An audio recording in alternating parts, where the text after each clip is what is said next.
In my last video, I shared with you my watercolor junk journals. I really enjoy creating these.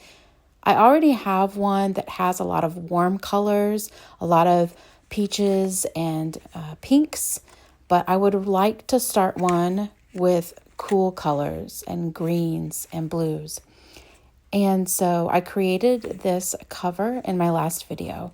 If you missed it and want to go back and watch it, be sure to do so. I'll have it linked above. So plants. I am inspired by flowers and plants. I have a lot of plants around my home that I have been able to grow over time. Some that I have had for years, and I'm really proud of how they have grown, and I have even had to repot a few because they have grown so much. But that's the inspiration for this watercolor junk journal. So I'm going to start out with some cool colors. My Daniel Smith watercolors that I'm using, and I'll be sure to link them below. It is a set that I picked up, so all of the colors go really well together.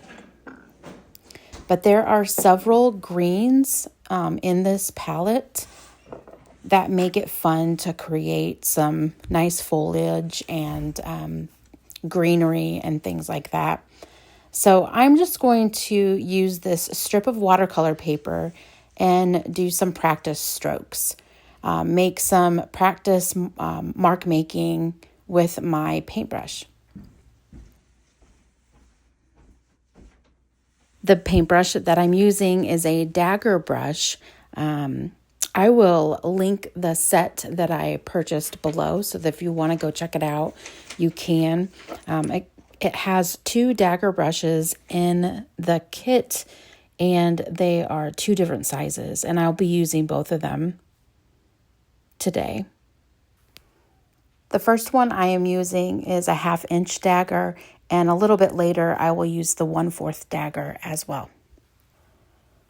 Mark making is important for any project if you want to try out a new paintbrush. I've had these paintbrushes for a while, but it's a good refresher as well.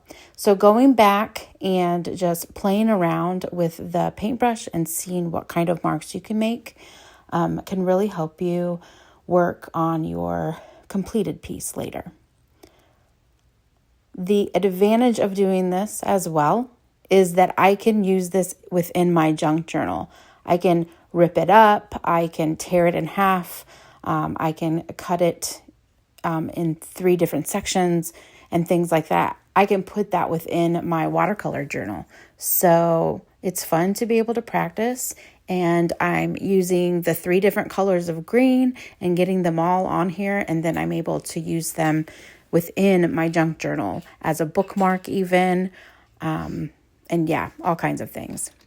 So it's fun to be able to try out the different colors and try out the different marks that you can make, but then also be able to repurpose this in your junk journal is equally as rewarding, I guess, and something that you can continue to look back on, especially if you're trying to create a certain kind of mark and you are like, how did I do that? I don't remember how I did that. And you can look back on this as a reference.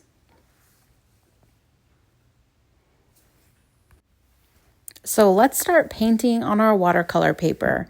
I am purposely not taping this down, although if you want to do that, you can. I did cut this watercolor paper down to size so that it would fit into my junk journal. So you would need to do the same. Just make sure that you measure the height and the width of your junk journal. Create a piece of paper or create your cuts for your watercolor paper, and then you'll want to fold it in half.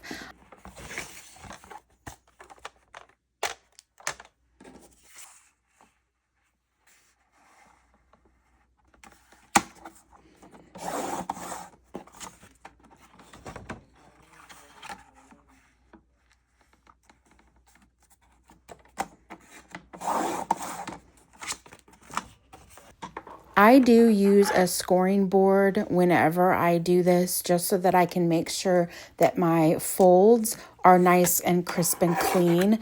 Otherwise, you will get kind of a funny, jagged bend within your watercolor paper. So keep that in mind. They're not very expensive, and I use it all the time. So it's well worth spending that money. Again, I'll link that below if you want to go check it out.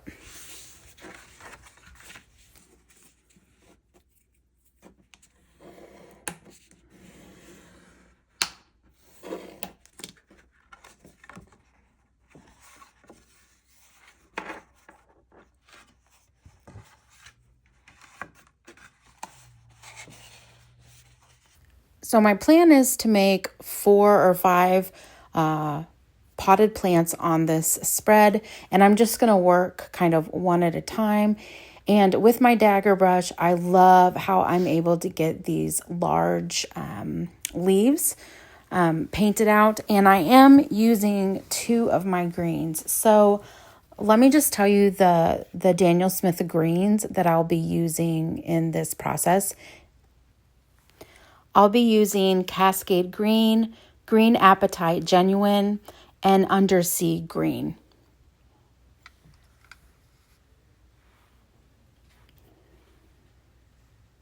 I will be adding a little bit of iridescent gold later, and the lunar blue for the plant pots. So when I'm working on these leaves, I'm really thinking about where the pot of the plant is going to be, even though I'm not painting that section or that part yet. But I am thinking about that, thinking about where it's going to be right underneath my plants. I wanted these leaves to be falling over the edge of the plant pot, so I had to paint them first.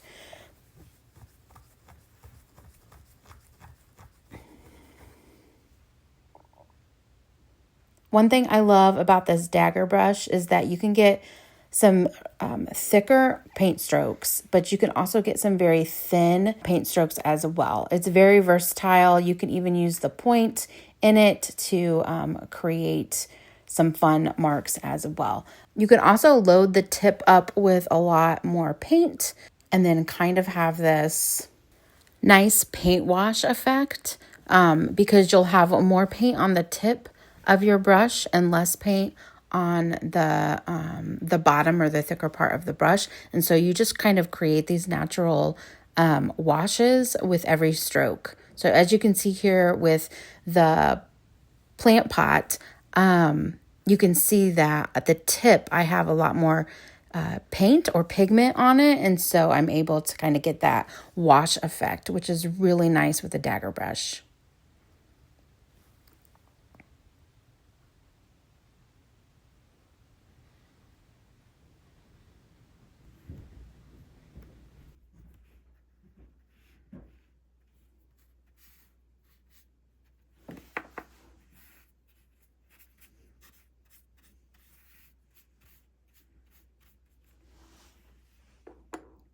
I'm going to go back in and I'm going to create some leaves in the back. These are going to be lighter. They kind of fade off into the back. And I have more water than I do pigment. And that's how you create the lighter leaves in the back.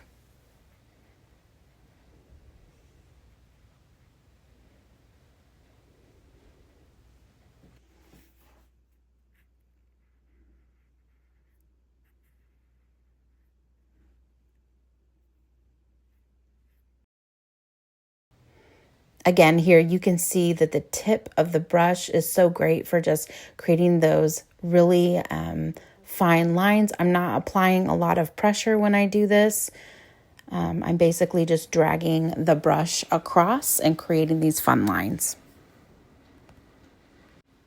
Now on to the snake plant. I have switched colors, so I have more of the Cascade Green, where the other one I went from Cascade Green to Green Apatite, and this one I'm really focusing on just using the Cascade Green. It has a lot more blue in it, which snake plants, if you're familiar, they have more blue in them and a little bit of yellow.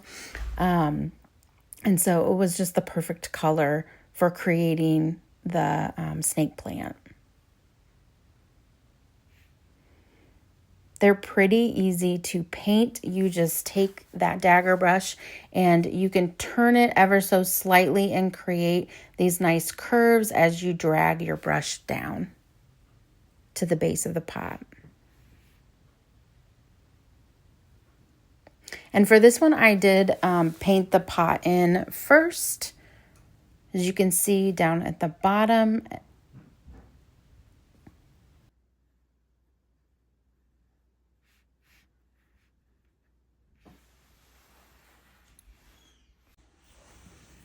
I'm going to use a Q-tip and I'm going to try to pull off some of that watercolor paint. I was able to pull some of it off, but a lot of it dried quicker than I had anticipated. So I wasn't able to pull a lot off, but I did this so that I could then switch to a yellow. And I just used the nickel azo yellow to add to the snake plant.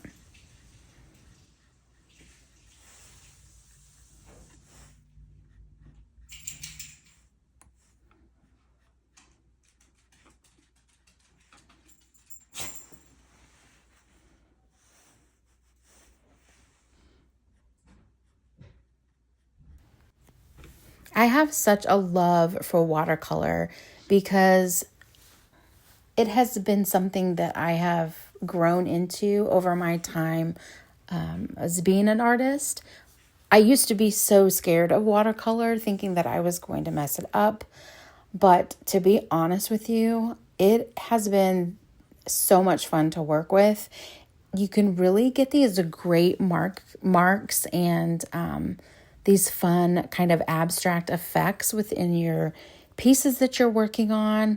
And I have kind of relaxed over time and I'm not so scared anymore. I guess I've just found kind of my flow that you can create these fun marks and it's okay. It's like, it doesn't have to look perfect.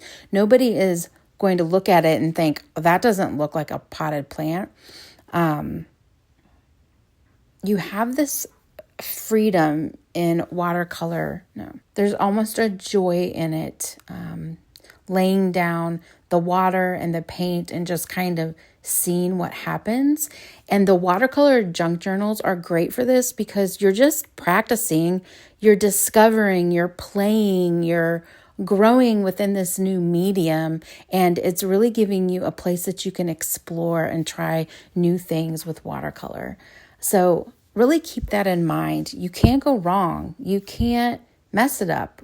You can just play and have fun. And when you let go of the control and you let go of the worry that it's not going to turn out, you'll surprise yourself. You will come up with these beautiful pieces and you might think, I can't believe I just did that. And it is such a great feeling. And you're really just applying different pressures with your paintbrush and you're laying down some paint, letting it bleed into the paint next to it, and just having fun.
Now that my watercolor has completely dried, and you may need to step away, go have a cup of coffee, read a chapter in your book, or run an errand, come back, and I'm adding some of my micron pen over the top of the watercolor afterwards.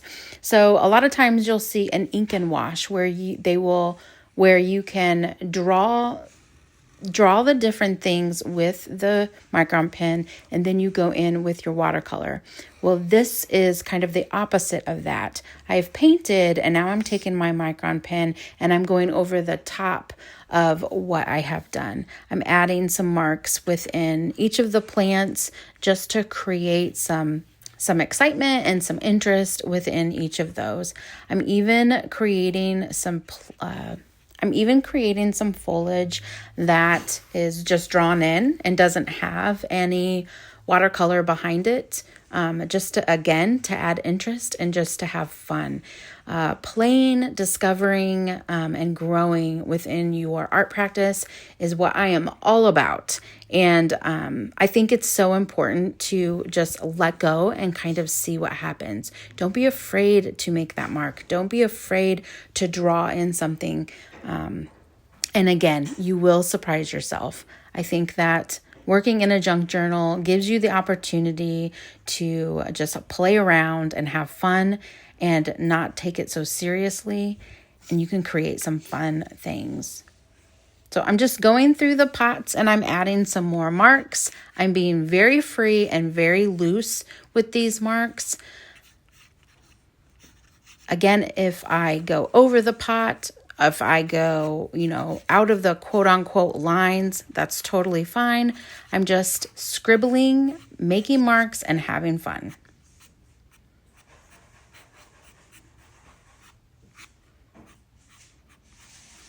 The micron pen that I have is a size 12, so it is thicker, and it works well with the watercolor paper because watercolor paper does have a tooth to it. So just keep that in mind. I use all different sizes of micron pens. Using a size 12 is great because I can still get the thickness of the pen, and it shows up pretty well on the watercolor paper.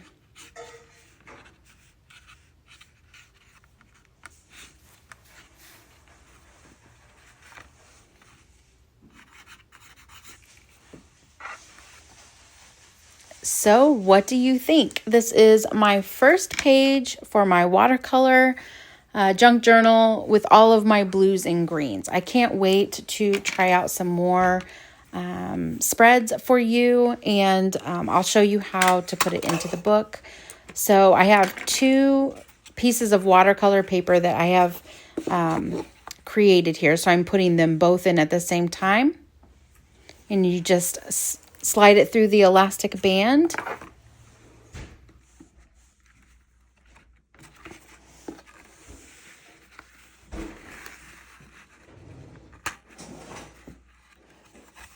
And then I am free to add some more later.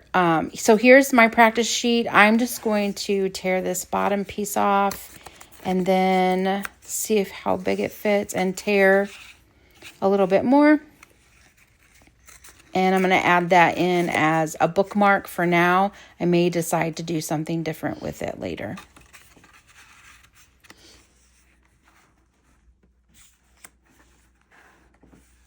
If you like watercolor junk journals and you want to see some more, stay tuned because I will be creating some more pages to go within my junk journal, and also just creating some unique spreads with not just watercolor, but with some mixed media and ephemera as well.